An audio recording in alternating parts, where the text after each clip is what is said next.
All right, everyone, welcome back for another episode of This Week in Charts via Carnivore Trades and Wall Street from Main Street. If you're not done so already, give the video a thumbs up, subscribe to the channel, come find Jason on Patreon, or come find me on carnivoretrades.com for swing trading alerts and analysis. Anyways, here, so into the S&P 500, you can see first couple of days of the week, really first 4 days of the week, just 1, 2, 3, 4 down. And market not really liking that CPI data and the first round of bank earnings, which took place on Thursday. But on Friday, we staged a pretty impressive rally here. If you take a look on the weekly, we closed the week really staying inside of this green bar reversal from the week of June 20th. And, you could really make a case. You just have an inside bar pattern here that could be set up for a move to push higher here. Now, we do have a lot of earnings coming out later this week. It's going to be Netflix, Texas Instruments, ASML, Tesla, also Bank of America and Goldman Sachs report Monday to wrap up the bank earnings. So lots of earnings on deck. And that can definitely be a market mover, especially those big tech ones, Tesla, Netflix, etc. As far as big tech is concerned, triple Qs have outperformed the S&P a little bit here over the last couple of weeks. Now, remember, recession is a little bit more bullish for tech stocks than value. So that is kind of the market's way of pricing this in here. I would say for the upside on the triple Qs, if you can get above this 50 moving average, I would definitely give it the upside bias to about 302, 303 here on the triple Qs. And that would be the first time we've been above the 50 moving average really since early April. So April 8th is the last time you were above that. Actually April 7th on a closing basis. So the first time in a long time we'd be able to get above that, and market may be able to get sort of a kind of next leg up here. We've been off the lows. We've been putting in higher lows here and chopping around. But I would give the market the upside bias at least to 303 here in the near term on the triple Qs. If you can get above that 50 MA as well as this trend line here. Now, if we take out this pivot, I would say we probably have a chance to go back down to about 275 and fill this gap. So that would be kind of your downside objective if that were to happen. As far as the SPY is concerned, we're a little bit farther away from the 50 MA. Again, remember, banks and energy are performing a little bit worse here with yields starting to pull back and the market starting to think about recession. So that's why big tech has outperformed. But again, on Friday, we got above that 20 moving average again. Nice gap up and a strong close. So your resistance on here would be this down sloping trend line, as well as this pivot up here at 393.16 and kind of coinciding with that 50 moving average. So if you can get above this area here, again, I'd give it the upside bias to about 401, and then ultimately 408 would be kind of your max move to the upside that I can see on the SPY here. If you do take out this pivot though, that does open the door for a move back to 365. Which also kind of coincides with this lower trend line here as well. So that would be sort of your downside objective there. Let's take a look at the semis here. So semis got a nice lift. TSM, Taiwan Semi, reported Thursday and got a nice little pop. You can see came off the lows, gapped up, little bull flag. Then we reported Thursday and had some follow through Friday. So that did help out tech as well. But looking at the SMH here, coming into a little short-term resistance. So this little kind of minor trend line here that goes back to the 15th of June, you're into that. And then, if you get through that, you've got resistance at the 50 MA, also kind of coincides with this pivot top here right around 220. And then you got this big gap fill here at about 223 on the SMH. So we'll call it 224, we'll call it on the SMH. And then if we were to get through that, you'd have a little bit more resistance here at this down sloping trend line. So lots of resistance areas up here on the semis, but they did have a nice pop off the lows. And again, we do have some earnings this week, TXN, ASML. There's going to be a few others, obviously, but nice little pop there off the lows. Micron reported a few weeks ago, and that got a nice bid here, got above this area. So Micron, definitely a little bit of a leader as far as the semis are concerned. So nice pop there. Cloud software. So we've been talking about how cloud has been the strong name here in tech, and that kind of reversed a little bit this week. We came down here just like everything else did, and then we took out this pivot. So I don't like that. We had higher lows starting to be put in here on the IGV, and we had this kind of lower high here. So I was thinking we could push through this with one more higher low, but then we took out this pivot here on Thursday. So not a good look here. Now, it doesn't mean it can't eventually get through this trend line and push up to that 300 handle. It just makes it a lot harder now. It's in a much weaker technical position below the 50 and below the 20-day moving average. Now, if you take out this pivot, you could make new 52-week lows. So just be aware of that. But again, there's still room for it to change, especially if the rest of the market gets a lift. You know, the rising tide is going to lift all boats. So keep that in mind. Dow Transports here, so another 52-week low here on Thursday. Again, just like everything else, got a nice reversal on Friday. Reclaimed that 20 moving average. Delta Airlines reported on Thursday, and that got hit pretty hard. Or excuse me, Wednesday they reported, and that got hit pretty hard. It came off the lows Thursday, Friday. We do have more airlines reporting this week. United, American Airlines, I think there's a few others. I believe CSX reports, JB Hunt also reports. So the one thing I'll say for the transports is they are, you know, did make new 52-week lows on Thursday, but considering where you were a few months ago and really, you know, last November, you could make the case that a lot of the bad earnings are priced in. I mean, take a look at CSX here, all the way down at the bottom of the chart. You know, Norfolk Southern, UNP's close to 52-week lows. We just talked about JB Hunt, XPO. Just look at the jets. You know, the airlines. I mean, this is close to 52-week lows. So that's your kind of positive, is that you could make the case that a lot of these earnings are a little bit baked into the cake. So that could give you a lift here, but ultimately, you know, it's all going to depend on how the market reacts here. And, you know, if we can get, again, like I said, with IGV, if the market can get a bid, you know, the rising tide will lift these beaten down transports, but that's all I'm really seeing right now. Anyways, moving on here to interest rates. So here's the 10-year Treasury yield. You had a nice little pop here last week, and then we pulled back here. So again, I kept saying to you guys, you know, if we put in a lower high, we could come down and take out this trend line. Now you got that 100 moving average upsloping, so that will be some short-term support. But if you take out this trend line, this will trigger a big head and shoulder pattern. So that would take rates down pretty substantially. It would possibly even, you know, preliminary target here, 3.5, you know, down to 2.7. You know, that's a good, you know, 7 points from this break here. So that would take you all the way back down to 2%. I'm not saying that necessarily happens, but it definitely could be on the table if this pattern does trigger. Same thing with the 30-year. Also potential little head and shoulders there, and there's your neckline right there. So if that breaks, that could take you down pretty quickly. But again, you know, they remain strong here on the weekly time frame. You're still extended and overbought. You're not even up to that 20 moving average yet. Same thing with the 10-year. You just barely got to that 20 moving average, kissed it last week. So again, they're still in a strong technical position on the weekly and monthly, but you got to be careful of these patterns here. If they start to put in a lower high and they break those trend lines, rates can come down pretty quickly, especially if the market really starts to worry about recession. HYG here, so got a nice bid, got above these pivots finally, closed at 75.50, so you closed above this pivot high here. You have a little gap fill at 75.63. I would consider that minor, because you've already came very close to it twice. So upside would be up to about 77. Now again, if HYG starts surging all of a sudden and rates start coming in, you know, the market could be saying, market could essentially be getting ready to price in some type of a Fed pivot. So just be aware of that. That's what the bond market is telling us right now, and you got to look for that. So if we do see a major crash in rates, essentially the market is saying, hey, we're calling the Fed's bluff, and they're basically going to be done raising. So keep that on your radar here. Anyways, let's move on to Homebuilders. So these have gotten a nice bid with bonds. So obviously we just looked at the 10-year. If this is coming down off the highs, and you'd expect Homebuilders to come off the lows, which is exactly what's happened. And XHB here actually putting in a decent little bullish pattern. So you moved off the lows, came up here, and now you're kind of consolidating sideways after this little thrust up.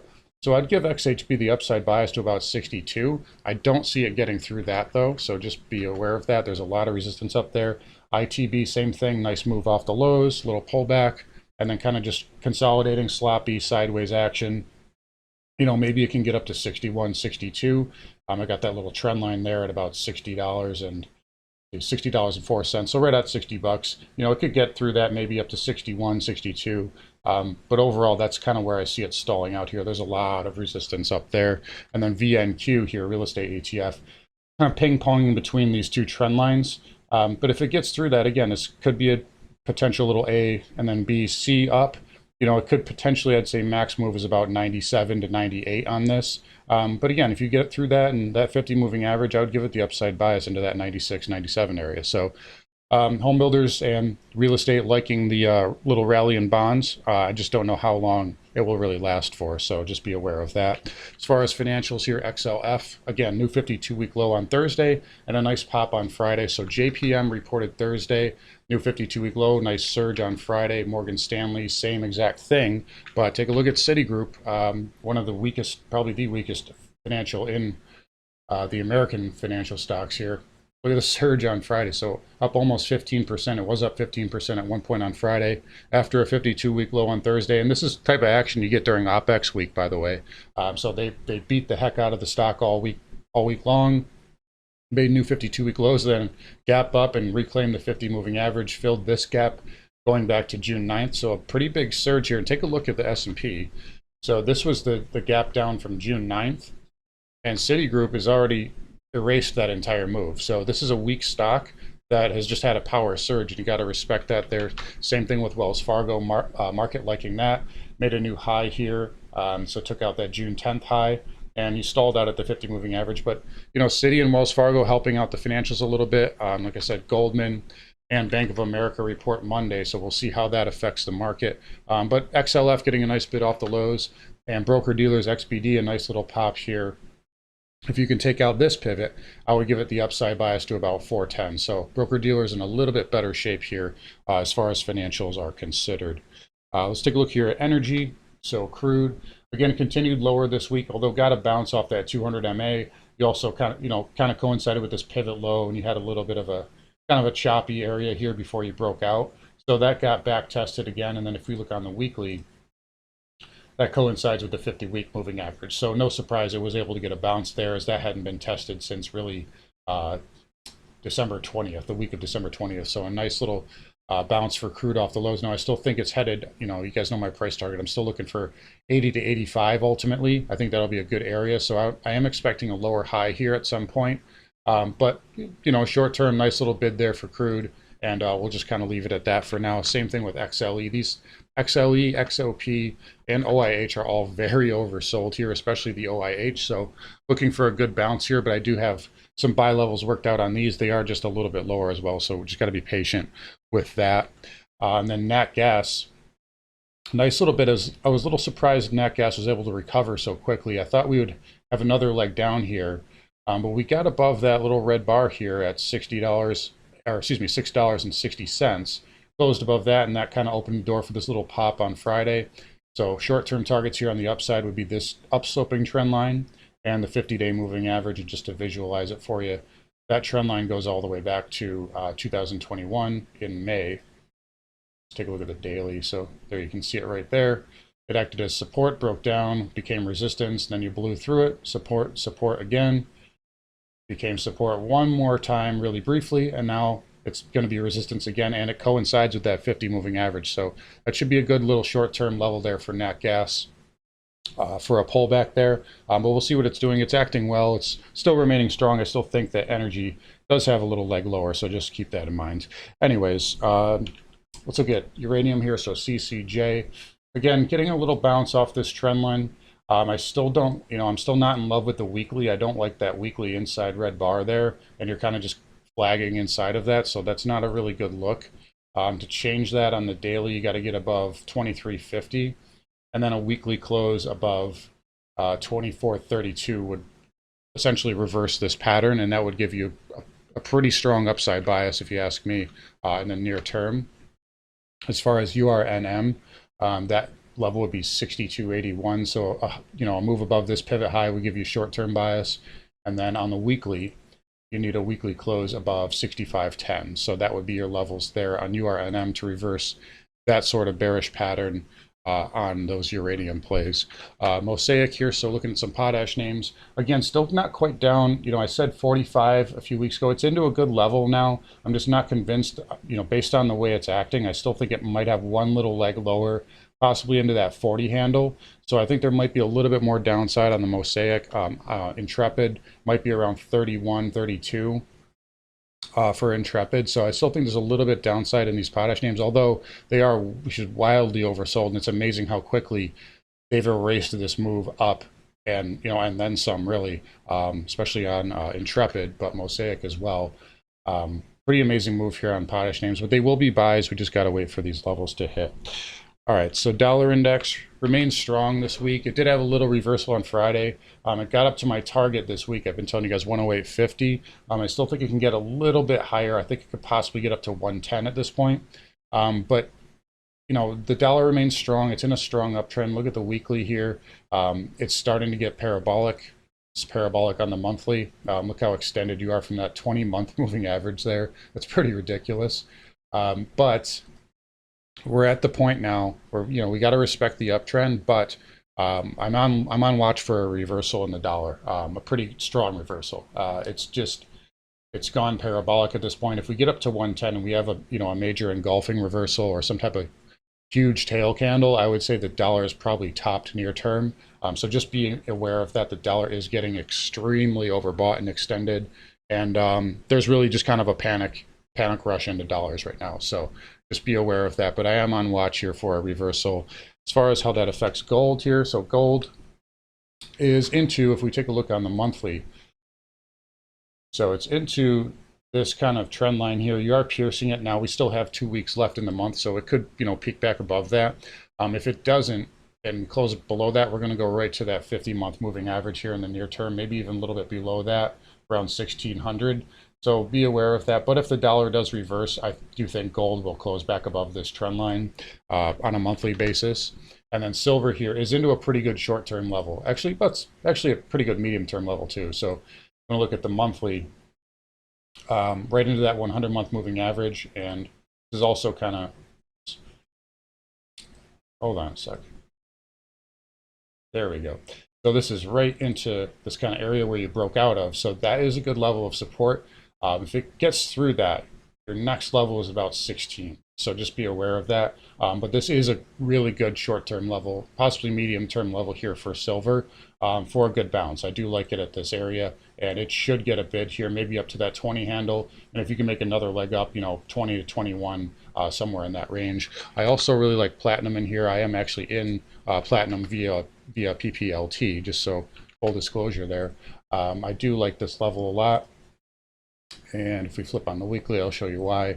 So right into this pivot here and down pivot right there. And that's where you reversed and broke out to new highs. And that's getting back tested now. So we're right into that area there on PPLT and platinum. Palladium, I don't like as much. I think this is headed lower. It's hard to get a read on palladium because it's just such a thinner metal, but it did reverse that move off the highs here, and he broke this trend line. So next level will be down around 1600 on palladium. And then copper, way oversold here in the short term.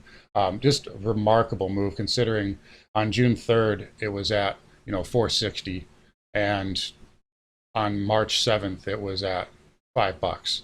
So pretty incredible stuff here. Take a look at the monthly, but copper does this, right? So we've seen this happen before. You make new all-time highs, you chop around, and then it fails and we break down. So it is into some really good short-term support. I think it can go lower, maybe sub $3 a little bit, but nothing to say near term it doesn't get a really strong bounce, because it is very, and I mean very, oversold here on pretty much all time frames. Anyways, let's flip over here to Bitcoin. We'll talk crypto a little bit. So you got it back above that 20 moving average. I wasn't liking how you closed below this green bar low here.